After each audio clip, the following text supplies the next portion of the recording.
दोस्तों, कैसे हैं आप लोग। आई होप आप लोग अच्छे होंगे और आपकी तैयारी भी बेहतरीन चल रही होगी। तो बीपीएससी तैयारी 4 के लिए एनसीईआरटी पर आधारित हमारी लाइन बाय लाइन क्लास चल रही है, जिसमें कि इंडियन पॉलिटी की आज की इस क्लास में हम 2 टॉपिक कंप्लीट करने वाले हैं, प्रमुख आयोग एवं राजभाषा।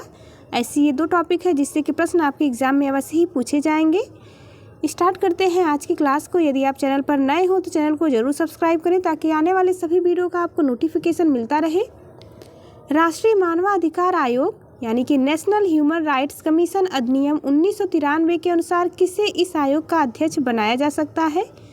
भारत के सेवानिवृत्त मुख्य न्यायाधीश को इसका अध्यक्ष बनाया जा सकता है। अगला पॉइंट होगा, भारत में सर्वप्रथम लोक सेवा आयोग की स्थापना किस अधिनियम के द्वारा की गई थी। आंसर होगा गवर्नमेंट ऑफ इंडिया एक्ट 1919 के द्वारा की गई थी। 1919 का एक्ट मोस्ट इम्पॉर्टेंट है। आपको 1919 और 1935 के दोनों अधिनियम को बहुत ही अच्छे से तैयार करना है एग्जाम के लिए। राज्य लोक सेवा आयोग के सदस्यों की नियुक्ति किसके द्वारा की जाती है। आंसर होगा राज्यपाल के द्वारा राज्य लोक सेवा आयोग के सदस्यों की नियुक्ति की जाती है। भारतीय प्रशासनिक सेवा यानी कि आईएएस और भारतीय पुलिस सेवा आईपीएस को समाप्त करने की सिफारिश किस आयोग ने की थी। आंसर होगा राजमन्नार आयोग ने। अगला प्रश्न हमारा है, संघ लोक सेवा आयोग की प्रथम महिला अध्यक्ष कौन थी। रोज मिलियन बैथ्यू थी संघ लोक सेवा आयोग की प्रथम महिला अध्यक्ष। मानवाधिकार आयोग किस प्रकार की संस्था है। मानवाधिकार आयोग यह गैर संवैधानिक संस्था है। बार बार एग्जाम में इससे प्रश्न पूछा गया है। अगला पॉइंट होगा, राष्ट्रीय मानवाधिकार आयोग की संरचना यहाँ पर हम देखेंगे। मोस्ट इम्पॉर्टेंट है राष्ट्रीय मानवाधिकार आयोग, इससे प्रश्न सभी एग्जाम में पूछे जाते हैं। अध्यक्ष इसका उच्चतम न्यायालय का सेवानिवृत्त मुख्य न्यायाधीश या उच्चतम न्यायालय का सेवानिवृत्त न्यायाधीश होता है। सदस्य इसमें उच्चतम न्यायालय का कार्यरत व सेवानिवृत्त न्यायाधीश होते हैं। दूसरे सदस्य होते हैं उच्च न्यायालय का कार्यरत व सेवानिवृत्त मुख्य न्यायाधीश। तीसरा सदस्य इसमें मानवाधिकार से संबंधित कार्यानुभव तथा विशेष जानकारी वाले 2 व्यक्ति को शामिल किया जाता है। पदेन सदस्यों में राष्ट्रीय अल्पसंख्यक आयोग के अध्यक्ष होते हैं। पदेन सदस्य राष्ट्रीय अनुसूचित जाति आयोग का अध्यक्ष। पदेन सदस्य में राष्ट्रीय अनुसूचित जनजाति आयोग का अध्यक्ष। अगला है पदेन सदस्य में राष्ट्रीय महिला आयोग की अध्यक्ष। पिछड़ा वर्ग आयोग के अध्यक्ष होते हैं। एंड पदेन सदस्य में विकलांग व्यक्तियों के लिए मुख्य आयुक्त। पदेन सदस्य में अगला है राष्ट्रीय बाल अधिकार सुरक्षा आयोग के मुख्य आयुक्त इसमें शामिल होते हैं। अगला पॉइंट, भारत के प्रथम लोकपाल की नियुक्ति 23 मार्च 2019 को राष्ट्रपति द्वारा सर्वोच्च न्यायालय के सेवानिवृत्त न्यायाधीश पिनाकी चंद्र घोष को भारत का प्रथम लोकपाल नियुक्त किया गया था। मोस्ट इम्पॉर्टेंट लगाएंगे यदि प्रश्न पूछा जाए एग्जाम में कि प्रथम लोकपाल आयुक्त कौन थे। पिनाकी चंद्र घोष नाम याद रखना है। ये प्रथम भारत के लोकपाल नियुक्त किए गए। इनका चयन प्रधानमंत्री नरेंद्र मोदी की अध्यक्षता वाली एक चयन समिति द्वारा किया गया है, जिसमें सर्वोच्च न्यायालय के मुख्य न्यायाधीश रंजन गोगोई, लोकसभा अध्यक्ष सुमित्रा महाजन तथा एक प्रख्यात न्यायविद मुकुल रोहतगी सम्मिलित थे। अध्यक्ष बनाए गए पिनाकी चंद्र घोष। न्यायविद सदस्य में शामिल किए गए थे जस्टिस दिलीप बी भोसले, प्रदीप कुमार मोहंती, अभिलाषा कुमारी, अजय कुमार त्रिपाठी। गैर न्यायविद सदस्य में चुने गए थे अर्चना रामसुंदर, दिनेश कुमार जैन, महेंद्र सिंह, इंद्रजीत प्रसाद गौतम। अगला पॉइंट है, राजनीतिज्ञों व अपराधियों के साठगांठ की जांच करने वाली समिति कौन सी थी। आंसर होगा बोहरा समिति। भारत में लोकपाल एवं लोकायुक्त की स्थापना का सुझाव किसने दिया था। प्रशासनिक सुधार आयोग के द्वारा यह सुझाव दिया गया था। अगला पॉइंट देखेंगे, संसद में प्रथम लोकपाल विधेयक किस वर्ष प्रस्तुत किया गया। आंसर होगा 1968 में संसद में प्रथम लोकपाल विधेयक प्रस्तुत किया गया था। संचित निधि को समेकित निधि के नाम से भी जाना जाता है। इम्पॉर्टेंट लाइन है, संविधान के किस अनुच्छेद के अंतर्गत लोक सेवा आयोग के सदस्य को हटाया जा सकता है। तो आंसर होगा अनुच्छेद 317। चैनल पर आप नए हो तो चैनल को जरूर सब्सक्राइब करें ताकि आने वाले सभी वीडियो का आपको नोटिफिकेशन मिलता रहे। पिछले सभी वीडियो का प्लेलिस्ट बना दिया गया है। यदि आप मॉडर्न हिस्ट्री ईवीएस या पॉलिटी जियोग्राफी की क्लास नहीं देखे हैं तो उसे प्लेलिस्ट में जाके आसानी से देख सकते हैं। आपके एग्जाम में एनसीईआरटी से ही प्रश्न पूछे जाएंगे, इसलिए आपको एनसीईआरटी बुक सबसे पहले अच्छे से तैयार कर लेनी है। किसी राज्य का लोक आयुक्त अपना प्रतिवेदन प्रस्तुत करता है राज्यपाल को। अगला पॉइंट है राज्य मानवाधिकार आयोग का अध्यक्ष कौन होता है, तो उच्च न्यायालय का सेवानिवृत्त मुख्य न्यायाधीश होता है। उत्तर प्रदेश लोक सेवा आयोग के व्यय निधि पर भारित होते हैं, यह राज्य की संचित निधि पर भारित होते हैं। लोक सेवा आयोग में एक अध्यक्ष के अतिरिक्त 10 सदस्य होते हैं। बॉक्स में दिए गए पॉइंट बेहद ही महत्वपूर्ण होते हैं, अच्छे से इन्हें ध्यान देना है। अगला पॉइंट हम देखेंगे, वर्ष 1926 में ली आयोग की अनुशंसा पर सर्वप्रथम लोक सेवा आयोग की स्थापना की गई थी। यूपीएससी से लेकर के स्टेट पीसीएस सभी में यह प्रश्न पूछा गया है। ली आयोग की सिफारिश पर ही लोक सेवा आयोग की स्थापना की गई थी 1926 में।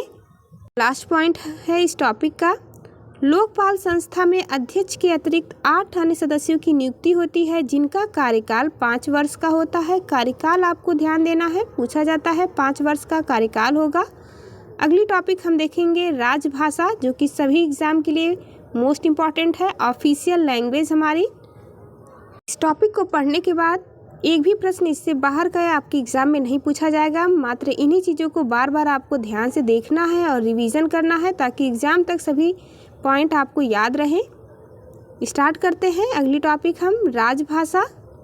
भारतीय संविधान के अनुच्छेद 344 के अंतर्गत प्रथम राजभाषा आयोग का गठन कब हुआ था, मोस्ट इंपॉर्टेंट लगाएंगे इस पॉइंट पर, वर्ष 1955 में हुआ था। बीजी खेर की अध्यक्षता में राजभाषा आयोग का गठन किया गया। आर्टिकल भी आपको ध्यान देना है, आर्टिकल 344 के अंतर्गत 8वीं अनुसूची में वर्ष 2003 में 4 भाषाएं किस संविधान संशोधन द्वारा जोड़ी गईं, जिससे उनकी संख्या बढ़कर 22 हो गई। तो संविधान की 8वीं अनुसूची में भाषा दिया गया है। वर्ष 2003 में 4 भाषाएं जोड़ी गई संविधान संशोधन द्वारा। 92वें संविधान संशोधन के द्वारा इसे जोड़ा गया था, मोस्ट इम्पॉर्टेंट लगाएंगे, एग्जाम में पूछा जाएगा। यहाँ पर हम देखेंगे 8वीं अनुसूची में सम्मिलित भाषाएं। वर्तमान में 22 भाषा जोड़ी गई हैं संविधान में। 8वीं अनुसूची के अंतर्गत 22 भाषा है, मोस्ट इम्पॉर्टेंट पॉइंट। पहला है असमिया, दूसरा बांग्ला, तीसरा गुजराती, चौथा है हिंदी, 5वां कन्नड़, 6वां कश्मीरी, कोंकणी, मलयालम, मणिपुरी, मराठी, नेपाली, उड़िया, पंजाबी, संस्कृत, सिंधी, तमिल, तेलुगु, उर्दू, डोंगरी, बोडो, मैथिली एंड संथाली, ये 22 भाषाएं शामिल हैं। अगला पॉइंट हम देखेंगे, संविधान के किस अनुच्छेद में प्रत्येक राज्य में भाषाई अल्पसंख्यक वर्ग के बच्चों को उनकी मातृभाषा में प्राथमिक स्तर पर शिक्षा उपलब्ध कराने की व्यवस्था है, तो आर्टिकल 350 क के अंतर्गत मातृभाषा में प्राथमिक स्तर पर शिक्षा उपलब्ध कराने की व्यवस्था की गई है। यदि आप टीचिंग परीक्षा की तैयारी कर रहे हैं तो उसके लिए मोस्ट इम्पॉर्टेंट होगा। मैथिली भाषा को 8वीं अनुसूची के अंतर्गत किस वर्ष शामिल किया गया, तो मैथिली भाषा को 8वीं अनुसूची के अंतर्गत वर्ष 2003 में शामिल किया गया था।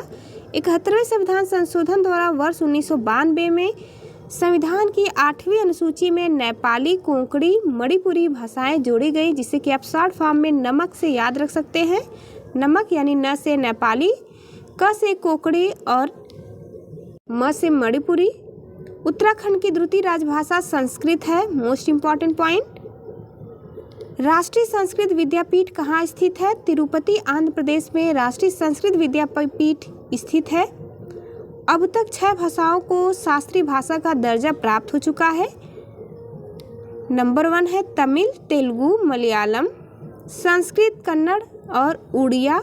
ये 6 भाषाएं हैं जो कि इन्हें शास्त्रीय भाषा का दर्जा प्राप्त हो चुका है। वर्ष भी आपको याद रखना है। तमिल को वर्ष 2004 में शास्त्रीय भाषा का दर्जा दिया गया था, संस्कृत को 2005 में, तेलुगु को 2008 में, कन्नड़ को भी 2008 में शास्त्रीय भाषा का दर्जा दिया गया, मलयालम को 2013 में और नवीनतम है उड़िया, जिसे कि 2014 में शास्त्रीय भाषा का दर्जा दिया गया। अगला पॉइंट हम देखेंगे, राजभाषा से संबंधित अनुच्छेद इम्पॉर्टेंट लगाएंगे एक एक पॉइंट पर, एग्जाम के लिए मोस्ट इम्पॉर्टेंट। अनुच्छेद और विषय वस्तु हम एक साथ देखेंगे। आर्टिकल 343 में दिया गया है संघ की राजभाषा।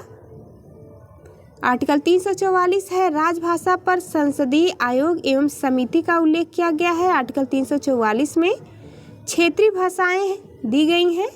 आर्टिकल 345 में राज्य की राजभाषा अथवा राजभाषाएं दिया गया है। आर्टिकल 346 में एक राज्य से दूसरे राज्य अथवा एक राज्य से संघ के बीच विवाद के लिए राजभाषा का उल्लेख किया गया है। आर्टिकल 347 में किसी राज्य की जनसंख्या के एक समूह द्वारा बोली जाने वाली भाषा में संबंधित प्रावधान किए गए हैं। सर्वोच्च न्यायालय व उच्च न्यायालयों की भाषा। आर्टिकल 348 में दिया गया है सर्वोच्च न्यायालय तथा उच्च न्यायालयों में साथ ही अधिनियमों एवं विधेयकों में प्रयोग की जाने वाली भाषा का उल्लेख आर्टिकल 348 में है। आर्टिकल 349 में भाषा से संबंधित कुछ नियम अधिनियमित करने के लिए विशेष प्रक्रिया का प्रावधान किया गया है। विशेष विनिर्देश दिया गया है। आर्टिकल 350 में यह निर्देश दिया गया है कि शिकायत निवारण के लिए एक प्रयुक्त भाषा, इसका उल्लेख आर्टिकल 350 में है। आर्टिकल 350 ए में प्राथमिक स्तर पर मातृभाषा में शिक्षण के लिए सुविधाएं उपलब्ध कराई गई हैं। आर्टिकल 350 ए इम्पॉर्टेंट लगाएंगे। आर्टिकल 350 बी भाषाई अल्पसंख्यकों के लिए विशेष पदाधिकारी का प्रावधान किया गया है। आर्टिकल 351 के तहत हिंदी भाषा के विकास के लिए विनिर्देश दिए गए हैं। वर्ष 1957 में प्रथम राजभाषा संयुक्त समिति किसकी अध्यक्षता में गठित की गई थी? आंसर होगा पंडित गोविंद बल्लभ पंत के द्वारा। अगला पॉइंट हमारा है भारत की राजकीय भाषा संबंधी प्रावधान का संशोधन किस प्रकार हो सकता है? आंसर होगा संसद में कम से कम 2/3 बहुमत से भारत की राजकीय भाषा संबंधी प्रावधान का संशोधन होता है। सिंधी भाषा को 8वीं अनुसूची में किस संविधान संशोधन द्वारा जोड़ा गया था? आंसर होगा 21वां संविधान संशोधन 1967 के द्वारा। अगला पॉइंट है संविधान की 8वीं अनुसूची में सम्मिलित भाषाओं में से कौन सी दूसरी सर्वाधिक बोली जाने वाली भाषा है? तो दूसरी भाषा है सर्वाधिक बोली जाने वाली बंगाली भाषा हमारी। अगला पॉइंट है बोडो, डोंगरी, मैथिली और संथाली 4 राजभाषाओं को 92वें संविधान संशोधन 2003 द्वारा जोड़ा गया था।